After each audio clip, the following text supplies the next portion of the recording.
Welcome to the Commentary Magazine Daily Podcast. Today is Monday, October 28th, 2024. I'm John Podhoretz, the editor of Commentary Magazine. With me, as always, executive editor Abe Greenwald. Hi, Abe. Hi, John. Senior editor Seth Mandel. Hi, Seth. Hi, John. Washington commentary columnist Matthew Gonnetti. Hi, Matt. Hi, John. Media commentary columnist Christine Rosen. Hi, Christine. Hi, John. And joining us today, Commentary Inc. board member, author, co-author of The Genius of Israel and Startup Nation, and host of the Call Me Back podcast, our friend Dan Senor. Hi, Dan. Good morning, John. So, when we have Dan on, it's often the case that we're talking Middle East and we're talking Israel, and obviously what we have to talk about today is Israel's first ever strike inside Iran, at least that's not a covert strike, that happened overnight on the weekend. And two things. One, the initial response by a lot of people who heard about it as it began, actually as the Sabbath was beginning here in the United States, or at least on the East Coast, was that it? Like, it seemed very measured, very contained. It's was over. They announced the strike was over a couple of hours after it started. And there was a certain level among people who were really, say, eager for Israel to respond after these two ballistic and drone and other strikes over the course of 6 months, that it was somehow too proportionate and not overwhelming enough, particularly given how overwhelming the assaults on Hezbollah were over the last 6 weeks. And then as the days have progressed, we're getting a fuller picture that I think you are in a unique position to help us understand in terms of what the value was of what happened, aside from the purely symbolic, and what might happen as we move forward into the future.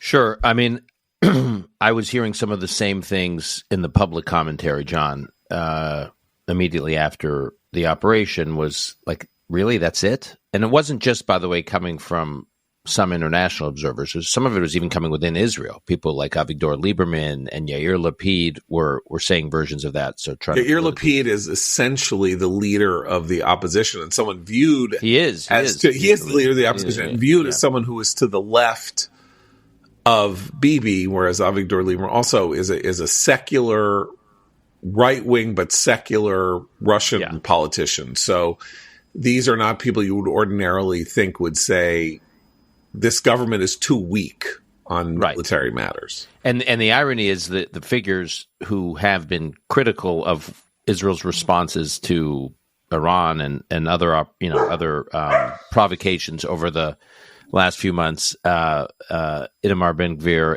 and Smotrich, the two very right-wing figures in his own government. You just said Smotrich because you're confusing John Smoltz with Bezalel Smotrich because of the World Series.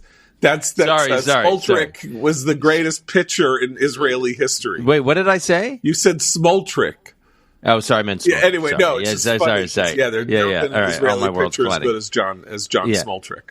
Okay, Smotrich and Ben-Gvir, who are within Netanyahu's government, often very critical of him from the right, have been critical for what they argue have been too soft of a response in the past, were completely silent to supportive, which we can get into what's going on there. So the Israeli domestic political reaction was a little scrambled. I just think if you take a step back, here's what we know happened, and obviously there's still a lot we don't know. What we know happened is the Israeli Air Force deployed something like between a third and a half of its Air Force over Friday night to fly 1,600 kilometers, which, depending on which route they took, could take anywhere from 2 to 4 hours, and over a series of waves of attacks against Iran and Syria. By the way, it sounds like they took out a lot of the Iranian air defense capabilities, which were relevant not only for the operation they were conducting over Friday night, but perhaps for future operations. Two, they hit primarily military assets, the production facilities for Iran's drones and Iran's ballistic missiles. So not only did it hit the actual some of the arsenals of their drones and ballistic missiles, but also hit the production facilities that make them. Why is that important? If Iran can't make this stuff, then they have to get this stuff from other parties. Where they've gotten this stuff in the past is Russia. And it's not exactly clear what Russia's supply chain capabilities will be to continue to supply Iran. So Israel removes a lot of the air defenses, and some I've spoke to, including on my podcast, but others who spoke to me, on background from within Israel said that Iran right now is naked. Like Israel has done so much damage to its air defense capability, Iran is naked, which leaves all the optionality with Israel to keep coming in the future. And then what Israel has been hit with in the past from Iran, meaning back in April and in October, were ballistic missiles and drones, and now they're chipping away at those capabilities. And by the way, I mean, the complexity, I don't know how much you want to get into this, John, but the complexity of the operation, it wasn't just sending aircraft squadrons over to do the bombing of these the air defense and the bombing of the military targets. They had to have spy planes, reconnaissance planes. They had to have rescue capabilities set up to go in if any of these aircraft were down. The Israeli Air Force had been prepared for aircraft to go down, and just take a step back and imagine when you deploy that much of the Israeli Air Force over enemy territory. I hate to paint this picture, but I will. I mean, we know what Israel's been going through over the last year with the hostages in Gaza. Now, just imagine if bodies of Israeli Air Force pilots were being dragged through the streets of Tehran, and the fact that and Israel had prepared for that risk, and yet, as John Shanzer said on my podcast, this huge number of the Israeli Air Force was deployed. They conducted the operation over a period of a few hours, and they were all home in time to have breakfast with their families on Shabbat morning. Not a single one of them went down. I can't think the last time Israel conducted an operation like this. I mean, this is bigger than Osirak in 1981 in terms of the risk that was taken, and that was high risk. Certainly bigger than hitting the Syrian nuclear reactor in 2007. Was it? It was. I mean, you have to go back to like the Yom Kippur War or even farther back to think of the kind of operation this was, the scale of it, and the risk involved. And then you have to ask yourself, what does Iran do now? I mean, what do they have at their disposal? Now, they have their own capabilities, although it sounds like as I said, to paraphrase from a number of the folks I've spoken to, they're a little naked in terms of their own defense capabilities. So they've got to think, as each side, Israel and Iran, climbs up the ladder of escalation, do they really want to provoke Israel to go again? Is Israel sort of hoping they get hit so they have the grounds with which to go back in? Does Iran want to take that risk, seeing as they're so exposed from a defensive standpoint? Iran has no air force to speak of. It's not like they have apparently some Russian fighter aircraft that aren't that sophisticated. The Israelis do not take the Iranian aviation capabilities, fighter aviation capabilities, seriously at all. So they don't have an air force. They still have weapons they can launch, but now they got to realize, like, a lot of them have been destroyed, and they know Israel has their number and can keep destroying these capabilities, these weapons. And as I said, their air defense is damaged. And then the only other insurance policy Iran had was its proxies. And we now see that Hezbollah has been, I don't want to say I would just say it's seriously degraded as a threat. It is nowhere near the threat at this point that anybody, including Israeli analysts, had thought it would be as an insurance policy for Iran. And so you just start to see, I think the importance of the last couple of days is to keep in mind, one, this was not Israel's only shot. It's not like that it was one and done. They have other options at their disposal. Two, you start to realize that a lot of these capabilities that we thought Iran had may have been a little overstated or misunderstood, and may appear to be more of a paper tiger than we had thought. 3, Israel did all this in the context of a very difficult negotiation with the U.S. government, with the Biden administration, who really wanted to so this was like the limited version of what Israel could and wanted to do. Imagine now if you're Iran's leadership and you're Israel's leadership, you have to imagine a world in which they have more potentially, over the next few months, freedom of action and freedom of movement than they did over these last couple of months. They were very much constrained, and this was the constrained version. And so I don't want to overstate it. Obviously, Iran still has the capacity to race to a nuclear breakout capability if it wants to. But and there's apparently, according to public reports, an internal debate going on within the Iranian leadership about there's pressure from the hardliners on Khamenei to respond and escalate. So I don't want to sound cavalier, like this is war. Israel's in the middle of a regional war. It could take a lot of twists and turns.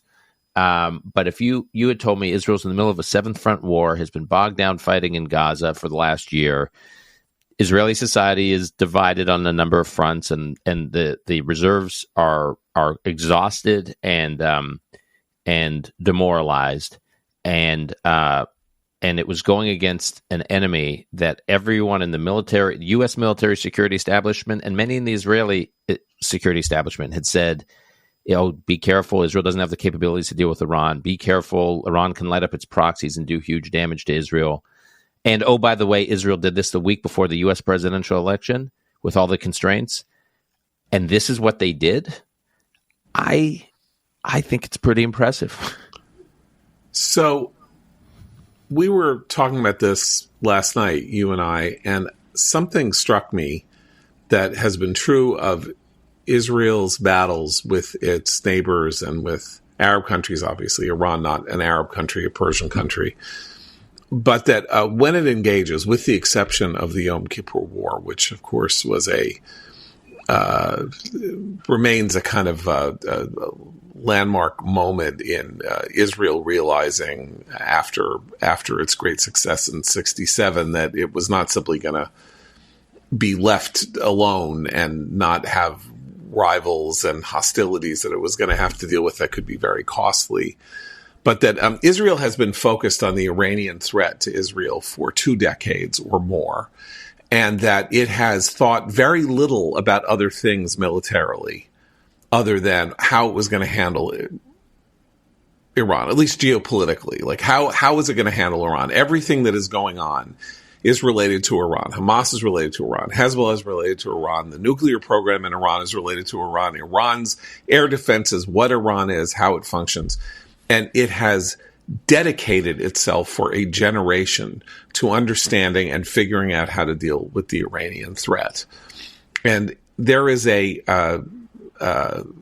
lack of equality then between how focused Israel is on Iran and defending itself against Iran, and Iran thinking about defending itself. So Iran buys stuff from Russia, buys anti-aircraft materials and this and that, and has it sitting there and has never engaged it, has never had to engage with it, has never had to use it, has never really reckoned with the possibility, really, that this was going to happen. And then it turned out that Israel flew some planes over and blew everything up. And that's the difference between like a world-class military and a paper military, and the exposure of this, just like in '67 when Israel went up against the supposedly mighty Arab states and mowed them down in a matter of days because they were all, as Michael Oren reveals in his book 6 Days of War, they all had a big meeting and said, we're going to destroy Israel, and then everybody went on vacation. Literally, the Egyptian defense minister went on vacation before the war was going to start. Like that's the world in which Israel is like, we are in an existential threat. And all these other Iran is throwing things and using proxies and doing this and doing that. But until I think the hit in Tehran, though it knows Israel's blowing up nuclear scientists and doing stuff to its program. The possibility that Israel presents an existential threat to Iran, that is what Iran woke up to. I'll add one other element. I'll add one other element. After October 7th, we heard a lot of questioning of how Israel was so caught off guard by Hamas, and then there was a lot. I took a lot of this. I took a lot of heat for this. They're like, startup nation. We thought Israel had all these.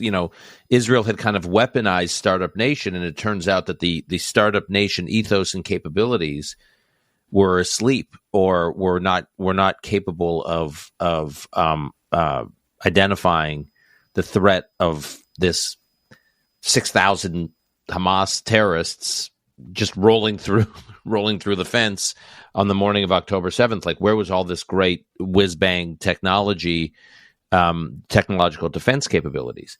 And I don't want to get into that debate now, but there was an element of truth to it, but not in the way that the critics articulated. What I've since heard from various officials, including, I'll say it because I think he said it publicly, Naftali Bennett, former prime minister, that Hamas was largely, like, it operated analog. Like, they deliberately stayed off technology, more or less. They were very aware of how sophisticated Israel's tech capabilities were on the intelligence side. They did not want to get penetrated from signal intelligence, like from units like 8200 and others that were so sophisticated and have eyes and ears all over the region. And so they were very, you could argue, clever about. I mean, the stories are extraordinary. How much they really were like from a pre-technology. They operated from like almost like a pre-technology age.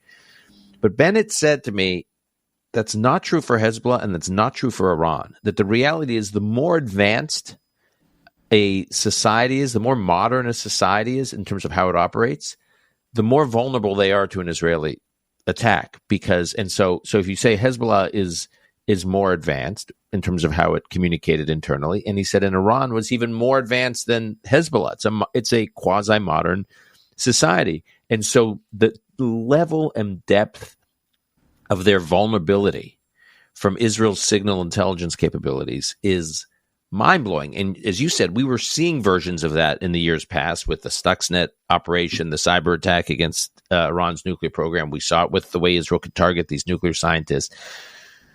But I think what you saw with the operation against Ismail Haniyeh in the heart of Tehran was a window into that. And then, obviously, this operation over the weekend takes it to a whole other level. It's not just that Israel has been training and has these very Air Force assets and ability to penetrate Iranian airspace and do all this damage. It's that I think we tend to underestimate how dialed in Israeli intelligence is to Iranian capabilities, Iranian decision-making, Iranian command and control, chain of command, understanding conversations that are happening that also give them this huge advantage. And that, too, John, is something Israel has been working on for years. Yeah, I just want to – the flip side of that is that if you look at what was so slow going and hard for Israel in Gaza at the start, had to do with that since lost asymmetric advantage of Hamas being low tech in that way. It's harder for a high tech army to sort of figure that out than it is to figure out absolutely a wired, connected enemy. Yeah. Well, so can I ask a rain on the parade type question? But I'm just wondering, so how much of this were Israel? How much of Israel's hand now has been shown in terms of its intelligence and its penetration of Iran, and how much did it want to have to show of its hands? Like, in other words, they didn't do the beeper plot immediately because, according to some reports, they could listen in also on the devices, and they were basically just listening to Hezbollah chatting, and they had a year of intelligence of overhearing them and stuff like that. And then it got to the point where they had to pull the trigger on the purpose of it, which was not eavesdropping, but to set Hezbollah back. So how is there any concern that Israel has had to shoot several of the bullets it had in the chamber and now needs to replace those somehow? I haven't heard that. Look, what I'm constantly told, and of course, you don't know until you know, but meaning you don't know till you see it being used. But what I'm constantly being told by those in the Israeli security establishment is the beeper walkie-talkie capability that Israel had in Hezbollah against Hezbollah was not isolated, meaning we have these surprise capabilities that we've been working on for years, and we can activate them when we want to activate them. Defense Minister Gallant has said a few times, what we do against Iran, some of it will be not surprising, and some of it will be very surprising. He hasn't obviously specified in any sense what he even vaguely means by that, but after you watch the pager attack, or after you watch the operation against Hania, you realize Israel does have the capacity to surprise. So, I don't know. I mean, what I don't have an answer to yet, I'm going to try to get my head around over the next few days, is does the Israeli leadership think they did enough on this round to kind of, do real damage to Iran, give Iran pause, and quiet things down for a while? So that, like, Israel was sort of strong enough, but not so overwhelming that Iran feels that it has to save face and respond. So is that considered like a win for Israel? That meaning strong enough to do real damage, but not so strong that it just continues to escalate in a way that Israel's not ready for? Or does Israel view this as, to come back to John's Six-Day War analogy, is this like the night before the Six-Day War started, where Israel is taking out preemptively, in the case of the Six-Day War, the Air Force capabilities of its enemies, and doing, I mean, you could make the argument on the eve of the Six-Day War that Israel could have just stopped there and just said, okay. Just so people understand, Israel destroyed the Egyptian Air Force on June 5th. The war started on June 6th. So the first act of the war was to cripple its main enemy's ability to hit it from the air. And that's that's your analogy here. Right. And so Israel could have stopped there. Yeah. And said, okay, wow, we knew this threat was brewing, and we just wiped out in 67, we just wiped out the most powerful Air Force among our enemies, and now we're done. And had they stopped there, one could imagine there would have been no Israeli control of the Golan Heights. There would have been no Israel taking over the Sinai. I mean, these were very important accomplishments beyond just the night of June 5th, taking out the Egyptian Air Force. We could be at that moment now, right? You could say Israel's done, or you could say this is just the beginning, and we are, over some period of time, about to have the next few days of what was the Six-Day War. I wonder what you think about this thought, which is the events of the last weekend may have been a rare occurrence where the interests of the Biden administration and the interests of Israel aligned, where you have, of course, Biden and his team want as minimal approach as possible. They want to, de-escalate. It always ends up in escalation, but they were very worried about this turning into blowing out into a big big regional war and getting the Saudi oil fields involved and such. And what Israel did, I think, was, awe-inspiring, but also it was limited in a way. But I think the reason that Israel was limited wasn't because Biden was telling them so. It was because of another player in this drama, and that's the Iranian people. And so what this attack showed to the Iranian people is that the Ayatollahs are extremely vulnerable, that all of this Russian tech can be destroyed, that all of these missile production facilities are bombed out. It's going to take a long time. and that Israel can come back. And here I think that the propaganda victory of revealing that the navigators on many of these planes were women is huge when you consider the events of the past several years and the fact that this Iranian regime has poisoned the women and girls of their own people, of their own country, while oppressing them. That I think that what one major dimension of this attack that could have huge ramifications is what it messaged to the people of Iran, who we know hate the government, and who could use this as an opportunity, I think, to cause internal damage to the regime. So Gallant has said, the defense minister Gallant has said in recent months that, in so many words, what he has said is everything we've ever done against Iran has been done in a way that would allow the Iranian regime to save face. Meaning we were not pursuing a policy of regime change. If regime change happened, okay, but that's not what we Israel are trying to accomplish.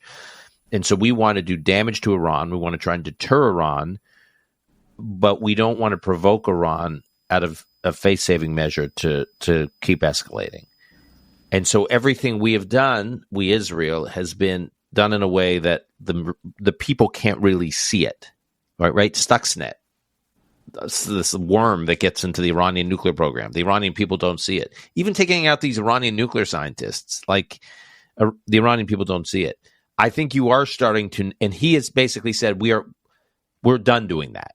We're done hiding this from the Iranian people. They're going to start seeing what we're doing. Now, when I heard that, I actually expected something much different than what they did over the last couple of days. Because while I agree that it's much harder for the regime to hide what damage was done by Israel over the last few days, it wasn't like Israel taking out the electrical grid or doing something really big and dramatic where the people really feel it and see it. So I don't have a good answer to that question. I've been wondering that because I have a potential answer to that question, which is, again, goes to my point, which is that Israel made short work of Iran's defenses and all of that because it was focused on this like a laser beam for 20 years. And to answer Seth's point, at some point, if you don't use your capability, if they fire hundreds of ballistic missiles at you, what have you developed this capability for? You're like McClellan in the Civil War, not going to war with the army that's supposedly the better army. At some point, you got to use it because you're being called to use it because of the behavior of the other side. So Israel focused on this and starts using its capability. Well, Iran's military intelligence capabilities and all that have been focused internally for 40 years. I mean, after the end, or 35 years after the end of the Iran-Iraq War. It's about maintenance of the regime and making it impossible for there to be uprisings. And that they're really good at, as we can now see, since there have been 3 or 4 massive uprisings since 2000 that all end pretty much in the same way, which is that they kill their own people by the tens of thousands. They imprison tens of thousands of people. They use totalitarian measures that they're good at, that they're not good. So this is the one thing about hoping somehow that you can help the internal resistance take the regime down.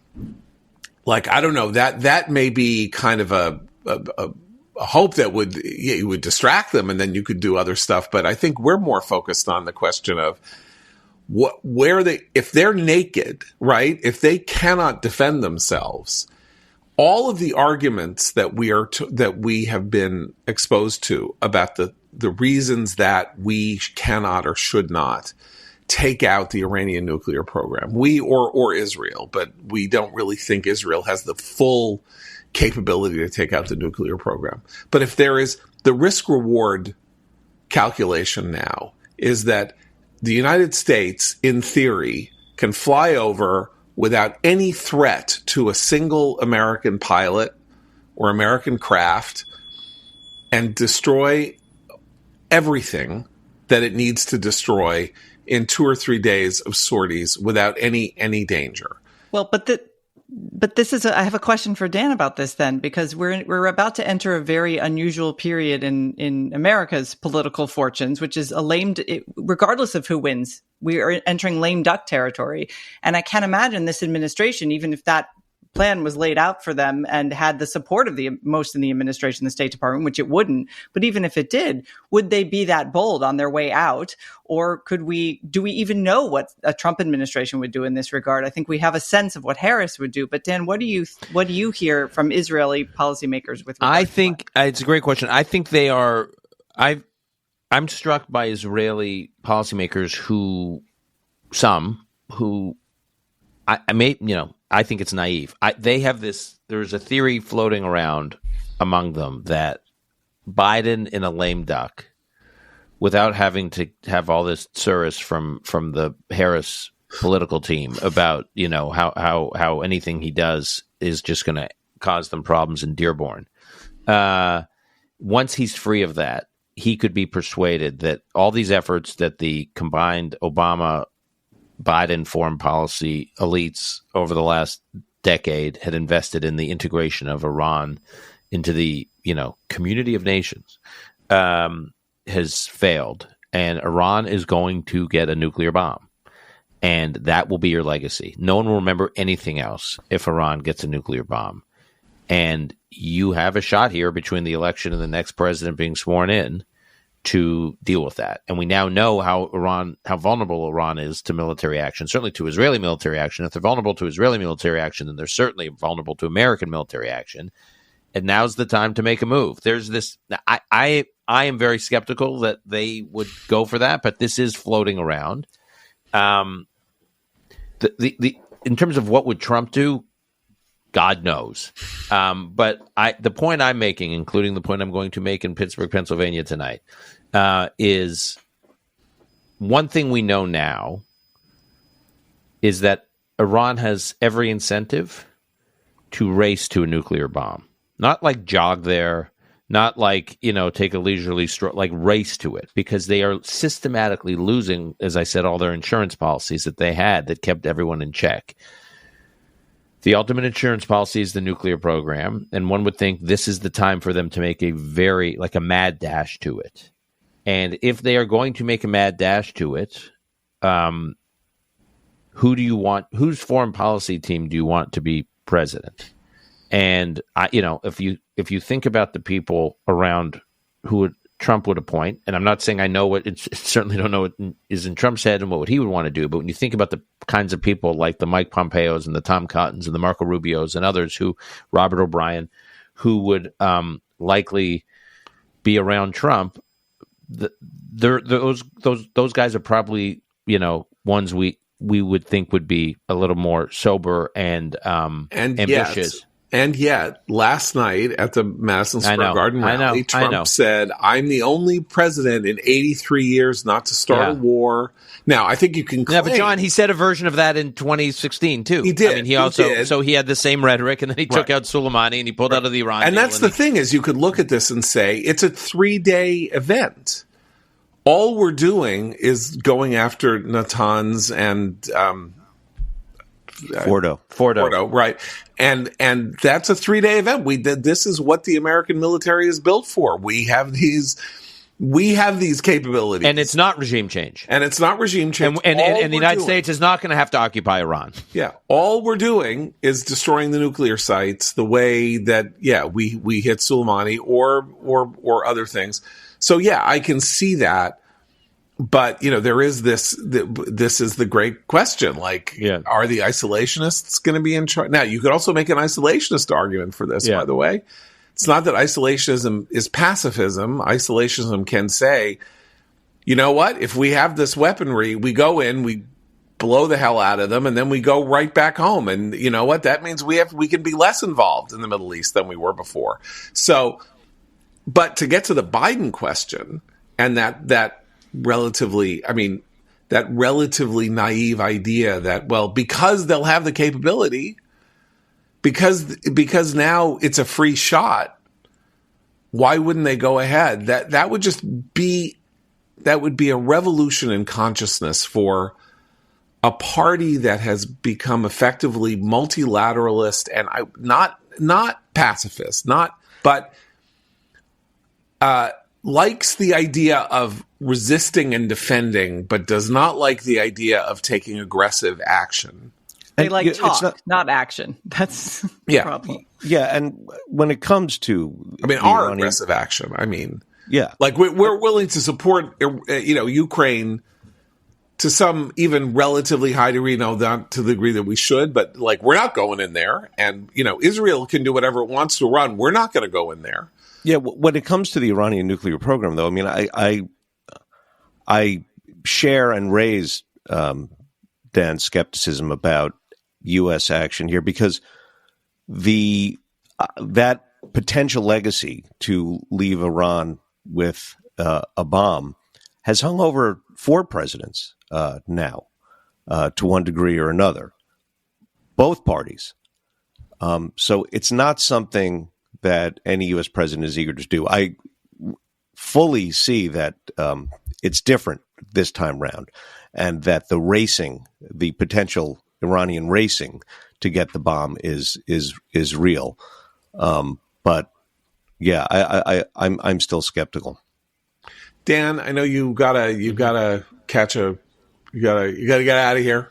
For all your listeners in Pittsburgh, come to the Dave McCormick event tonight at 6 p.m. I know you can't say we are not endorsing Dave you're McCormick not endorsing, for Senate. And what's more, just for the hell of it, since we're talking about Pennsylvania and Senate and all of that, let us take a moment to once again wonder and salute John Fetterman, Democratic senator from Pennsylvania, for sitting with Lulu Garcia-Navarro of the New York Times, who said, "What do you say to a child of Gaza whose father is dead?" And John Fetterman said, "I would say it's really terrible that your father was in Hamas." Is what I would say. Because the context is a child was holding one of the pagers and died as a result of the explosion of the pager. Right, yeah. And he was even better than that. He said, I would say to that family, you brought this evil into your own home. And I thought that was a very powerful way of phrasing exactly what. I think this interview should be read by all, but I did have one additional observation about it, which is during an exchange over Fetterman's trip to Israel, the New York Times reporter said, "Well, did you go into the West Bank and talk to any Palestinians?" And he said, "On this trip, no." And the reporter replied, "Well, don't you think that before you reach a decision on this important matter, you should talk to both sides?" And Fetterman said, I don't need to. In any case, when that same question was asked by Tony Dokupil of Ta-Nehisi Coates on CBS this morning, CBS News organization spontaneously combusted into wokeomania. And yet here, the mirror question is asked. Wow, that's a fascinating. That's really. And, how dare you, Senator Fetterman, not look at the other side? Yeah. How dare you, sir? Can I say something before I? Of course. By the way, I will say that Fetterman and McCormick will be a great bipartisan pro-Israel team in the Senate. I will also say that I'm disappointed to have to drop off just now at this conversation, because I feel like this is a natural segue to the complete meltdown at the Washington Post over the last few days. And for me I guess I'll be able to listen to you guys dissect and the joy, the vibes. The vibes among this group over the Washington. I will just make this one point that I encourage anyone and everyone to express their outrage by either quitting working at the Washington Post or canceling their subscription. I understand how they feel, and this is the moment for action. But I don't want to detract from what you guys have to say. So I'm going to drop off. Okay. But I just know there's going to be a lot of joy. As ever, Dan Senor, thanks so much. And listen to the podcast that Dan recorded this weekend with Nadav Eyal and our contributing editor, Jonathan Schanzer, for a more specific analysis of what happened. And I assume you're going to have more later in the week on the Call Me Back podcast. So thanks, guys. Thanks again. See ya. Bye. Well, Dan has now called upon us to discuss the Washington Post meltdown. I was going to go to the Trump rally and Kamala's rally and Michelle Obama's speech first, but maybe we should hew to his desires and say how glorious a weekend we're having watching the liberal media reporters who have spent their lives, and I speak as somebody who's worked in 7 newsrooms, whatever the editorial policy of the paper disagrees with where they are in terms of their reporting or anything, they can always say 2 different departments, 2 different areas. The editorial page does not speak to the newsroom. And, they do what they do and we do what we do. And that can happen if there are reporters covering conservatives at a liberal paper, liberals covering things there's a wall. Conservative page. There's a wall. And you know who one of the reasons that wall exists? It's because it is understood that the owner of the paper often has control over the most important editorial decisions, and that is different from the newsroom. The newsroom is fundamentally separate. And what you had happen here was the editorial decision was that there wasn't going to be an endorsement.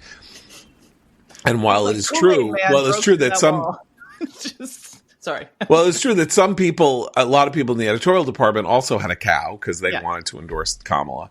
That's not the real story. The real story here is the newsroom saying, how dare we not endorse Kamala Harris? And can I make a related point also? John, you and I have both worked in the newsroom at the New York Post, which is owned by Rupert Murdoch, and the politics of the editorial page of the New York Post also don't match the politics of many of the reporters at the New York Post. The New York Post newsroom looks a lot like New York. It's not an overwhelmingly conservative, old.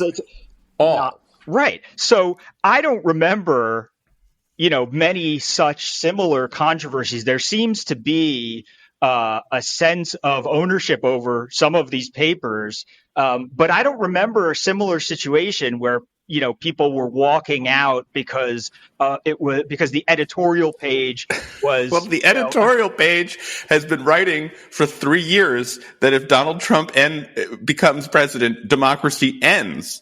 So I have to say it was completely according to principle that Bob Kagan would resign from the Washington Post after this decision, because if you truly believe, as he does, that Trump's election will be the end of American democracy, then to have the owner of your paper say we're not going to endorse for the first time since 1988, it's got to be maddening. Okay, and I'm more frustrated at the columnists who don't quit.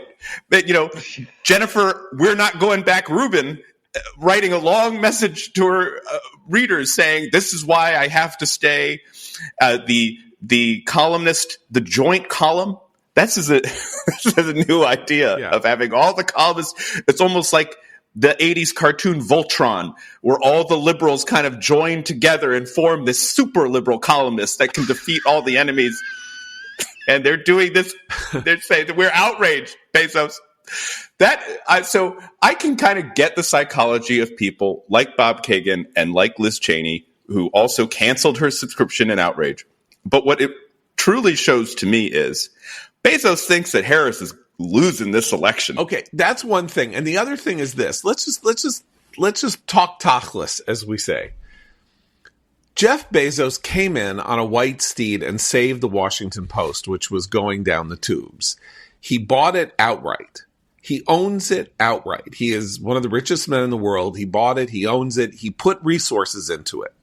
He hired new reporters. He tried to strengthen the newsroom, all of that. After 10 years, he has all kinds of interest. He's got Amazon. He's got Blue Origin, his space project. He's got this. He's got that. He's got the other thing. Okay. I'm sorry if you work at the Washington Post. I'm going to say this because you're all a bunch of babies and jerks. you know what? Cut the guy some slack. He's been spending billions of dollars trying to get into space. He doesn't need to be in Bruegges with the possible next president of the United States, especially when the Biden-Harris Federal Trade Commission is trying to break up his company. It is trying to break up his company.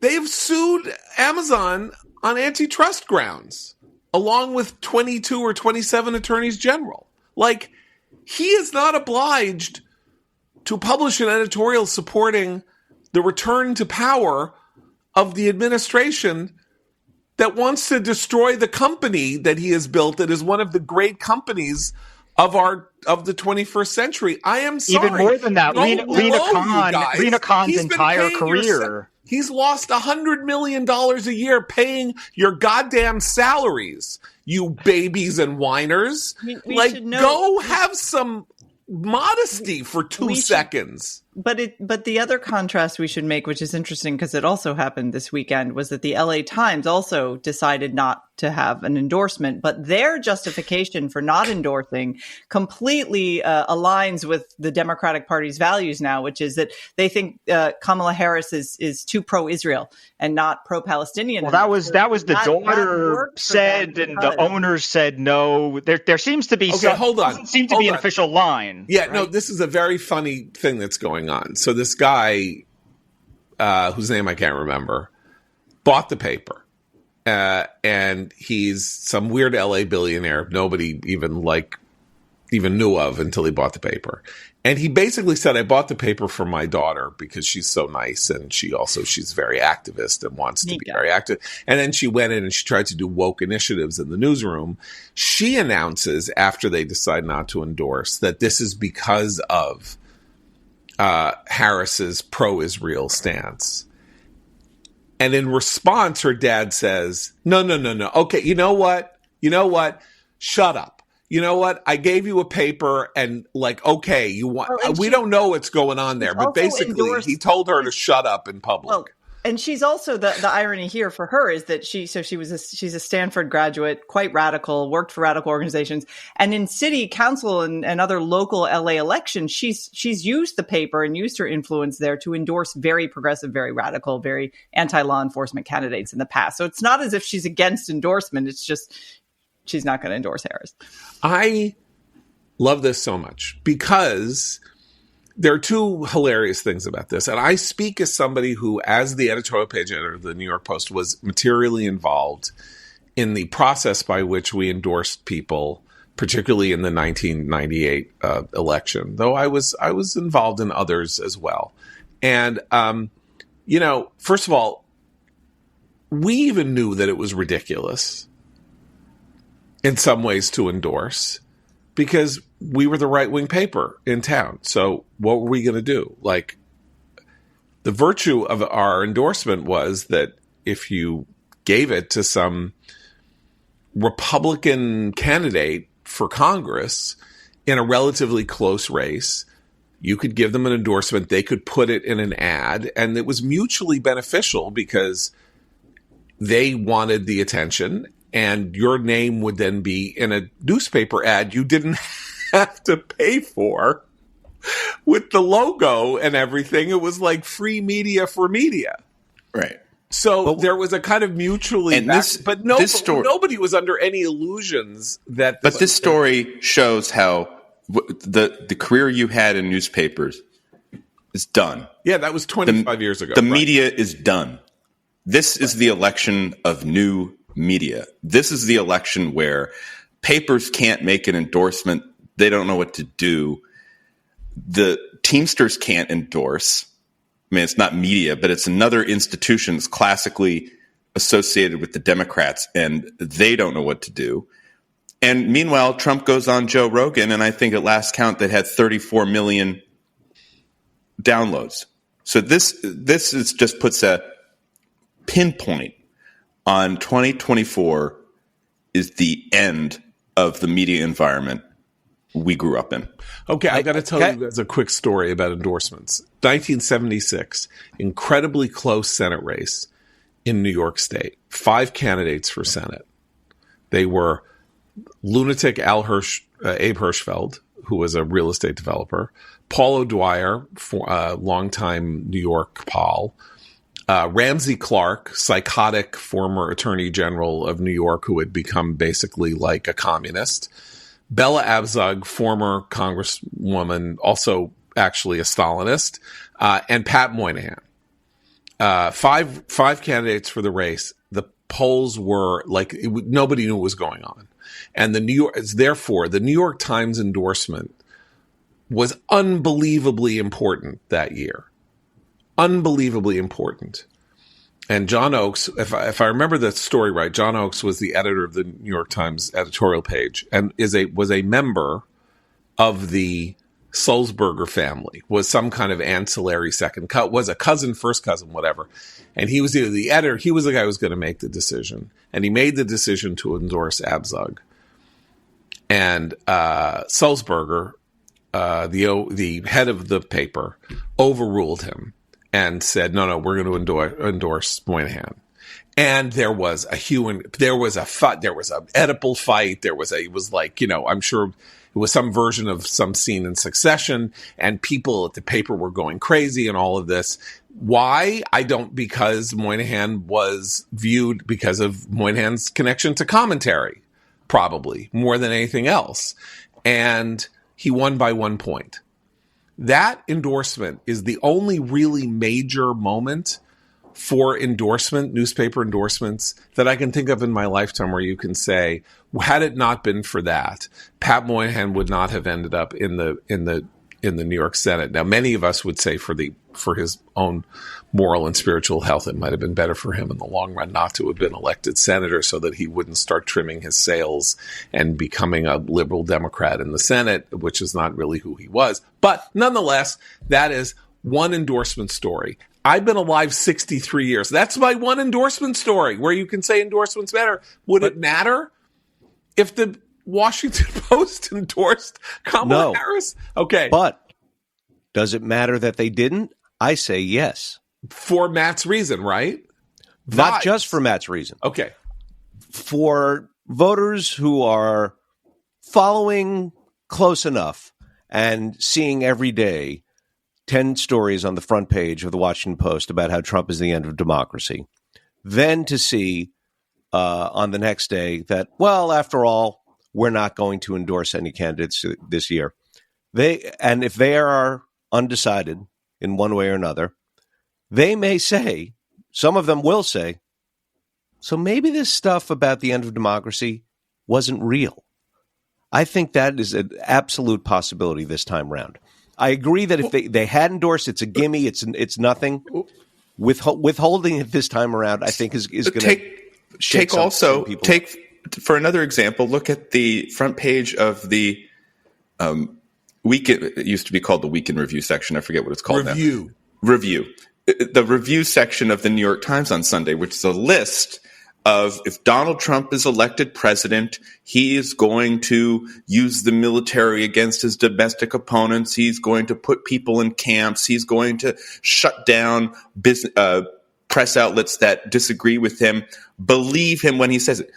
But for 9 years, we've been told that he lies about everything. And more importantly, we know he kind of lies about everything. That we know that half the things he says he doesn't actually do or really even believe in. So I think there's the dimension not only of the media's complete collapse in credibility, but also the experience of people under Trump, which is he was president for 4 years. Democracy didn't end. In fact, he challenged democracy, and luckily, we and I think credit to our system, we held together. And the same thing, which we know that half the promises, these exaggerations he makes, never actually pan out. Also, let's talk tachlis about what goes on between politicians and newspaper owners and newspaper companies. So there is this idea, Bob Kagan resigned saying, Trump had a meeting with the people who run Blue Origin, the Bezos space exploration company, and that day it was necessary to say that they weren't that Bezos, that the Washington Post wasn't going to endorse. It's a quid pro quo. It's a tit for tat. It shows that it's the end of democracy. Authoritarianism is ruling. Newspaper owners are kowtowing to political leaders, and it's like, okay, Bob is a very old friend of mine, very very old friend of mine, but I mean, like, grow up. What are you talking about? This has been going on for 100 years. Teddy Kennedy voted in 1987 for a provision in the Tax Reform Act that forced Rupert Murdoch to sell the Boston Herald because there was a columnist in the Boston Herald named Howie Carr who called him Fat Boy. And he basically had a come to Jesus conversation with Rupert or somebody saying, fire Howie Carr, and I will let this provision, I will get rid of this provision. And they said no, and it was in there, and Rupert had to sell the Boston Herald. That's the interplay between owners and politicians. Robert McCormick of the Chicago Tribune and the Sulzberger family and whoever else you want to talk about is an element of politics in a free society forever. And so if that played a role here, it played a role here. And Donald Trump is doing nothing different. You think if the Washington Post had somehow gone crazy and endorsed Donald Trump, that the Harris administration winning in 2024 wouldn't somehow come up with a way to punish? Or even now. What about the lack of an endorsement if Harris wins? Right. How about the way the Obama administration treated Fox News in 2009? Trying to deny Fox News a seat in the White House press room. And that was celebrated, of course, by everybody who says Fox is so evil. In fact, Lena Khan's job may have been saved by the act of the Washington Post not endorsing Kamala Harris, because up until last week, a major point of discussion in liberal circles was whether Harris would ask her to resign. This asked Lena Khan, the head of the FTC, Ms. Anti-Monopoly, right? Harris and her business allies were kind of gunning for her. And it was a question, if Harris wins, whether Lena Khan would be allowed to keep her job. I would say now, with what's happened, actually, Khan has some pretty good job security, because Harris, if she wins, she's going to want to be tough on Bezos. She has nothing to owe him. We should explain why this is such a big deal. Lena Khan is not just somebody from the left who is, who has lefty opinions. She wrote a Yale Law Review article that made her career. This was like her thesis. This was her coming out. And it was only a half decade ago or so. She's pretty young. That was how Amazon is the real monopolistic problem, and how Amazon proves that we've been misunderstanding monopolies and how to identify them and how to break them up all along. Right. This was like an ideological shift, and she became a star because she centered everything in her professional world and ideological world on Amazon is the reason things are bad. Amazon has to be killed for us to live, et cetera, et cetera. When she became chairman, this is FTC chairman. This was the culminating event. It wasn't just, hey, she's anti-monopoly. When you hire Lena Khan, that she is like Inigo Montoya going after the six-fingered man. Right. She's gunning for Amazon. Very important to mention that the definitive piece on Lena Khan appeared in commentary by our friend Adam White. It's called The Power Broke Her. Just go to Google, type in The Power Broke Her, Lena Khan, and you can read Adam's definitive takedown of Lena Khan that tells this story and everything else. But when you think about it, it's like, how could they even think about it endorsing? Again, remember, it's like out of the goodness of his own heart. He's losing $100 million a year on that goddamn paper, which is a piece of garbage. It's like It was once a great newspaper. It is now a lousy newspaper. Okay, It is a lousy newspaper. He hasn't given it enough resources to save it, but he is at least paying all of their lousy salaries while they report lousy articles about lousy stuff, and then I feel like you're channeling an insult comic right now, which means we should then talk about Madison Square Garden. Yes, we must now talk about Madison Square Garden. Okay. Abe and I tag team watched the whole thing. He started at 3. Thank you for your service and sparing. He started at 3. Then he couldn't take it anymore. Walked the dogs. I watched the rest of it. Okay. I have no defense of this event, so I don't know if you want to go and say, whatever, blah blah blah. They had insult. It's Trump. What do you expect any different and all of that? Like, this was a totally unforced error. It's going to be such a blown opportunity. Yeah.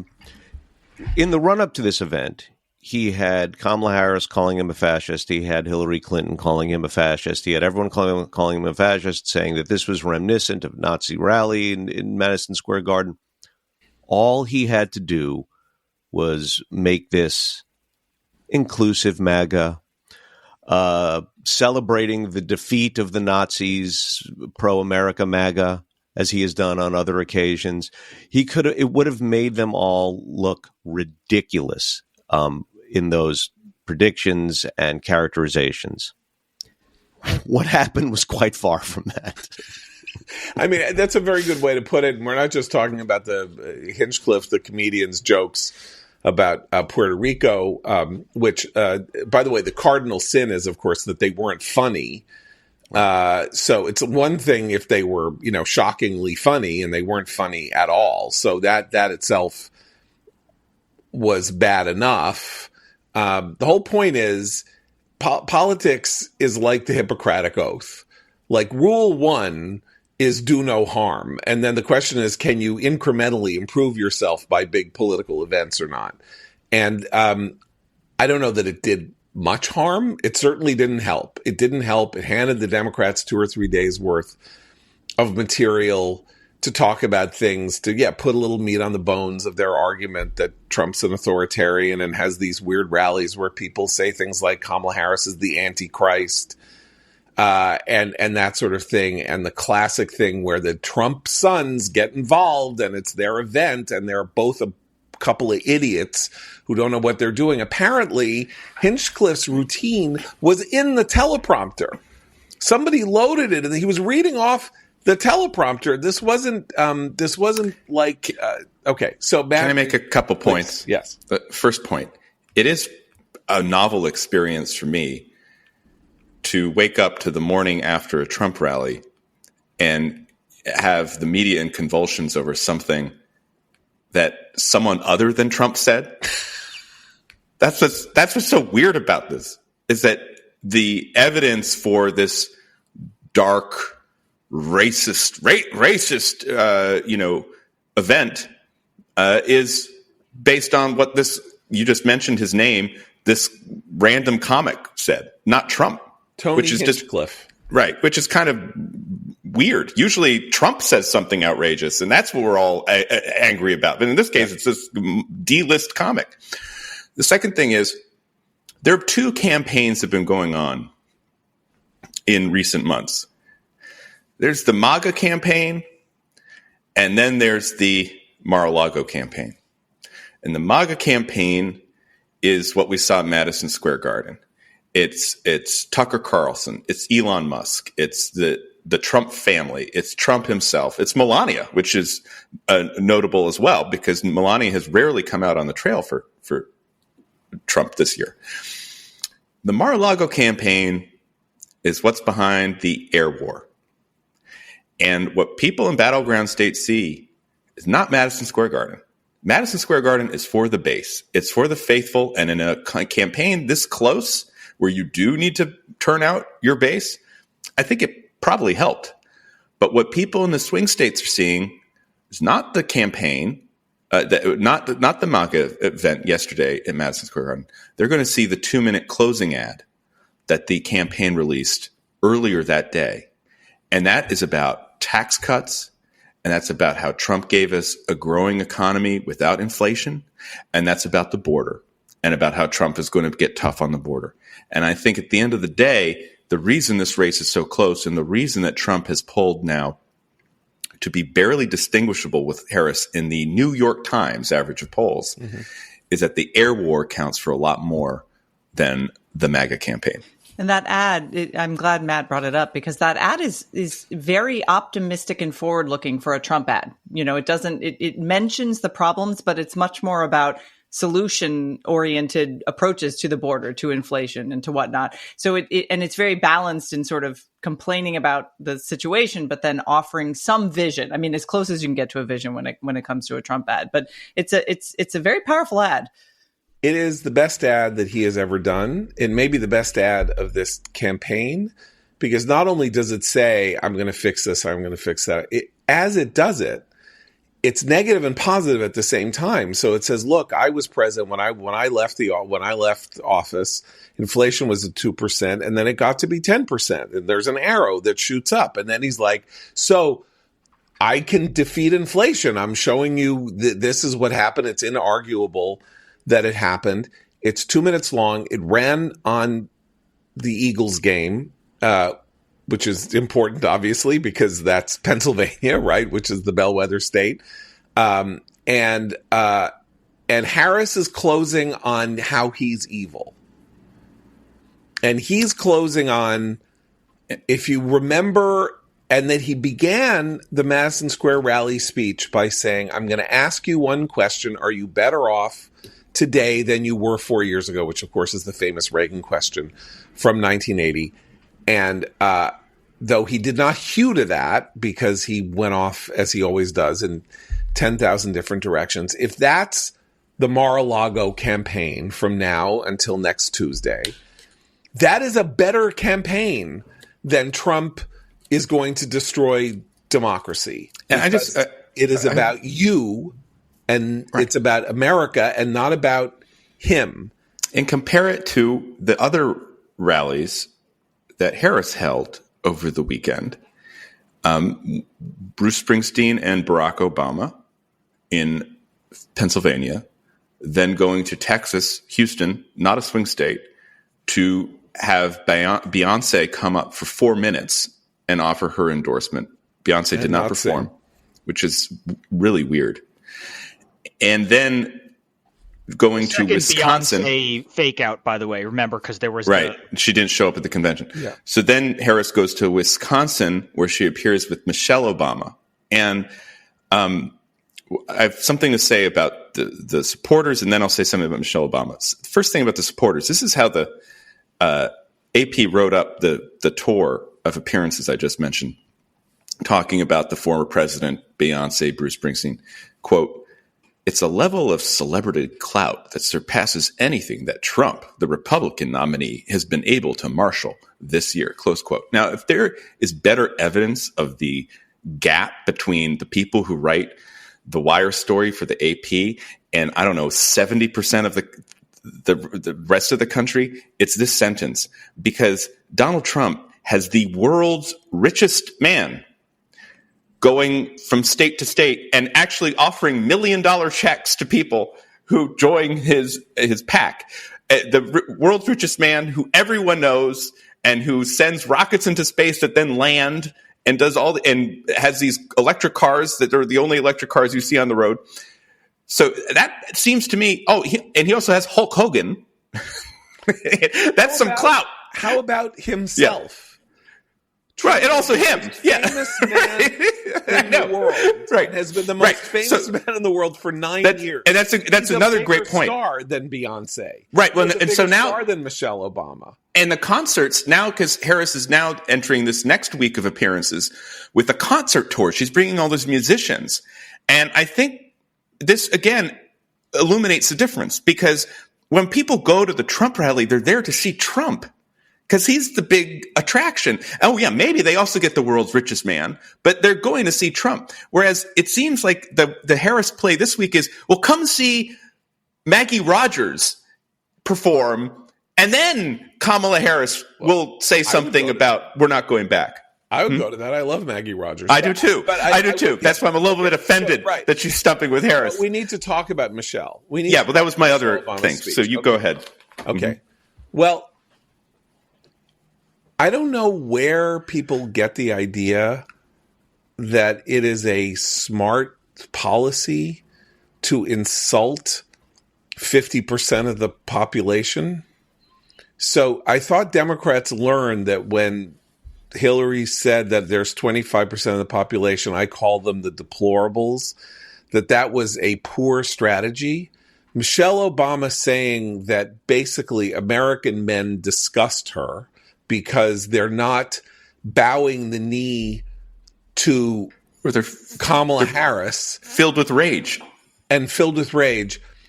Maybe the single, I think Michelle Obama is a very interesting political actor.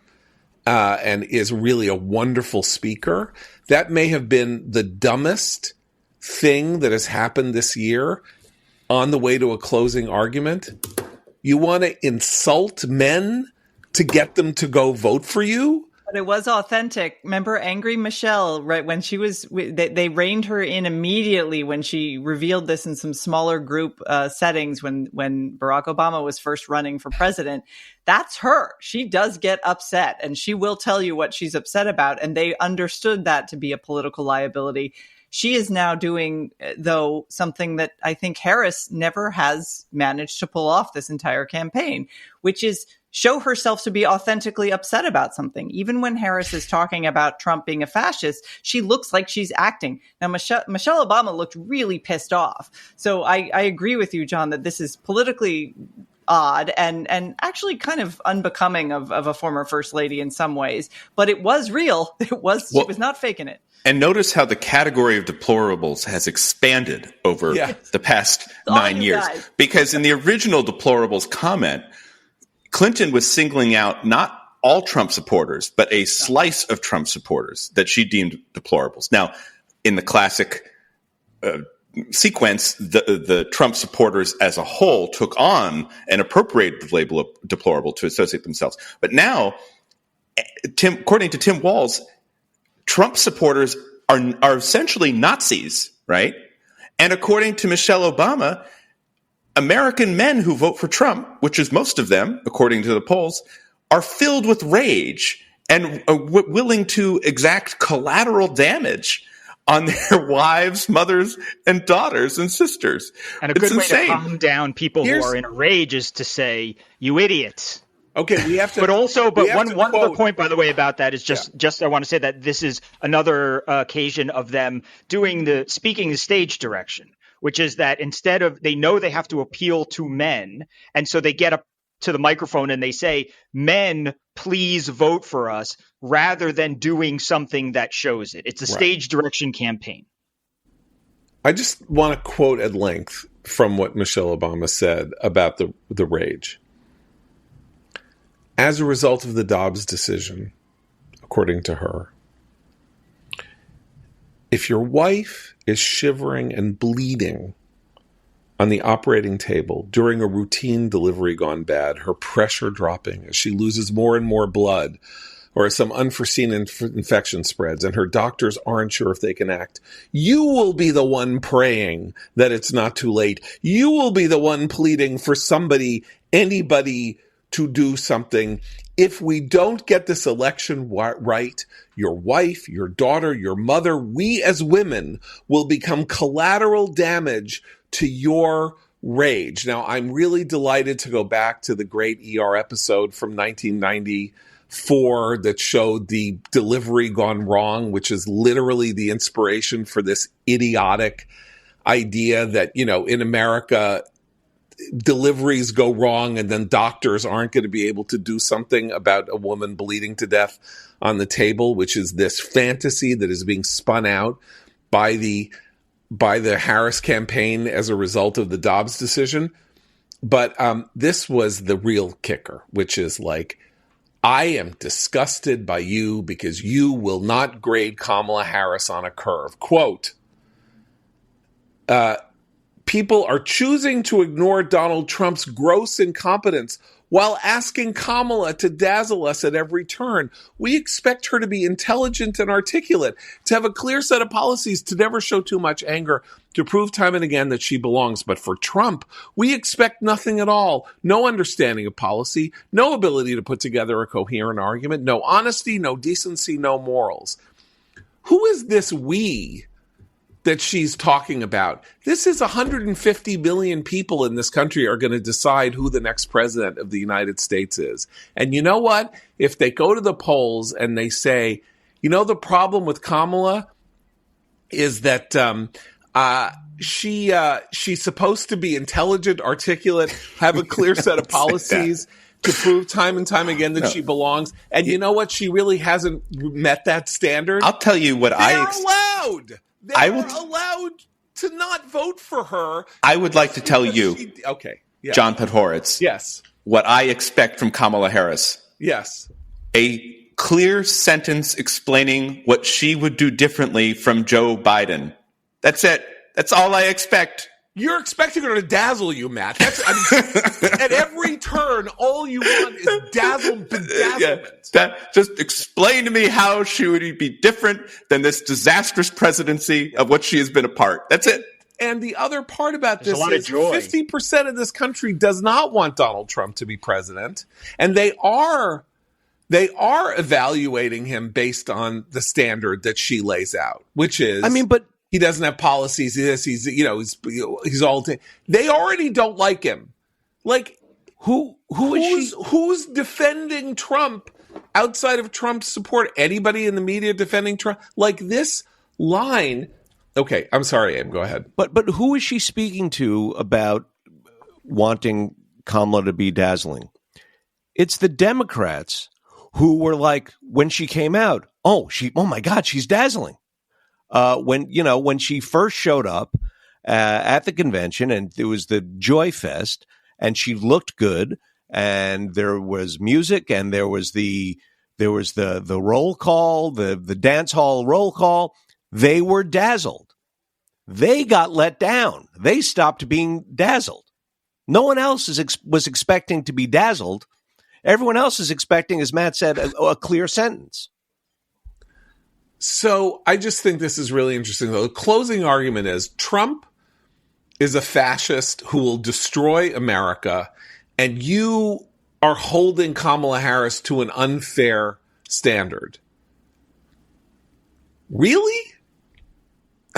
That's the argument the campaign wants to make? Well, you're being mean to Kamala Harris. But this is important because this is actually something that and we'll see. We don't know. We will see if this works for them. It's the Joe Rogan versus Brene Brown election also. And if you don't know who Brene Brown is, that's the big podcaster who talks about empathy and courage. And it's a very emotion fueled way of talking about the world.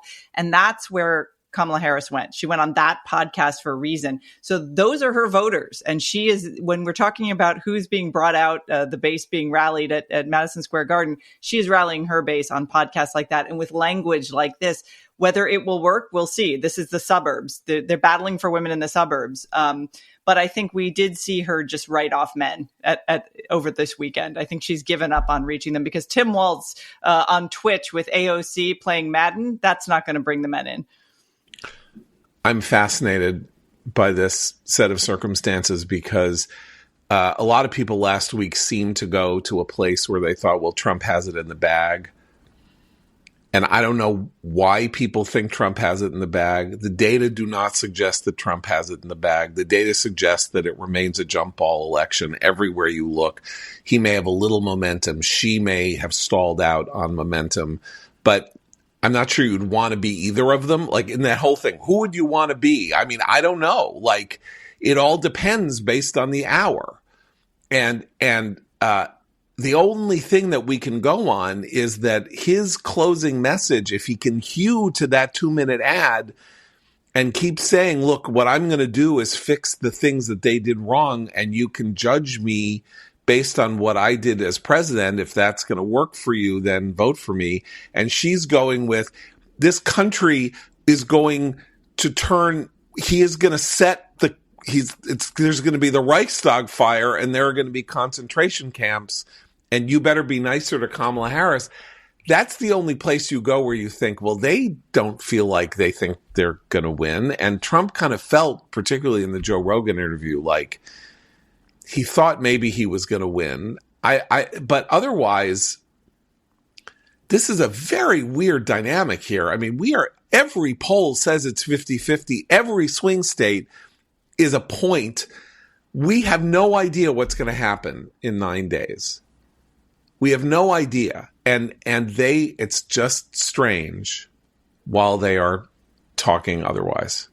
And they're showing fear in some places that you wouldn't expect. And I think that there's a sense of panic that is probably undeserved, honestly. I mean, we've said all along that Michigan is not going to hinge on the Arab American vote, but they think it will. They're obviously more nervous about North Carolina than they were a month ago. But again, this is one of those things where, there are things you can do.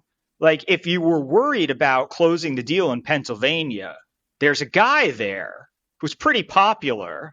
His name is Josh Shapiro. You could bring him on the campaign. There's this she goes out of her way. She went out of her way. She had a VP list that was made up initially of all the swing state guys. Roy Cooper, North Carolina, Josh Shapiro in Pennsylvania. She had a list of people who were in office who could help her in specific states. And she didn't take that opportunity to do it.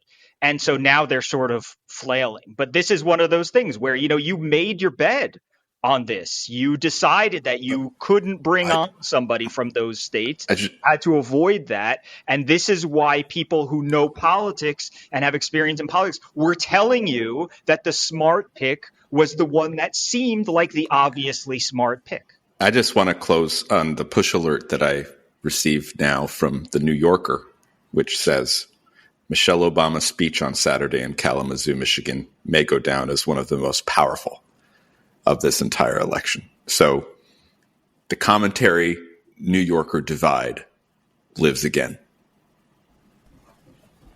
If you listen to the New Yorker, Matt, it was great.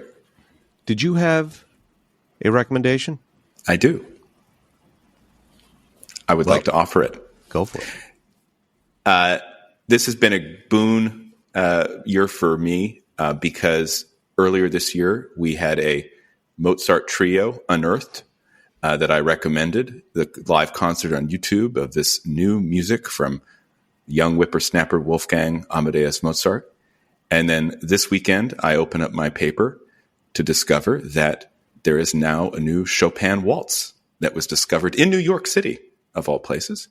But if you Google Chopin New York Times, you can get the video of Lang Lang performing this waltz on the piano. It's a short clip, not as long as the Mozart trio, but what an age of wonders to be able to wake up and hear new music from one of the great classical composers. So that's my recommendation, the new waltz by this up-and-coming composer Chopin, which you can hear performed at the New York Times. I read that story and I thought of you because of the last time you had introduced the rediscovered Mozart. But I didn't listen to the new one. Shame on you, Abe. But our listeners should. I will now on your recommendation. Well, we'll be back tomorrow. Thanks to Dan Senor, and for Abe, Matt, Christine, and Seth, I'm John Podhoretz. Keep the candle burning.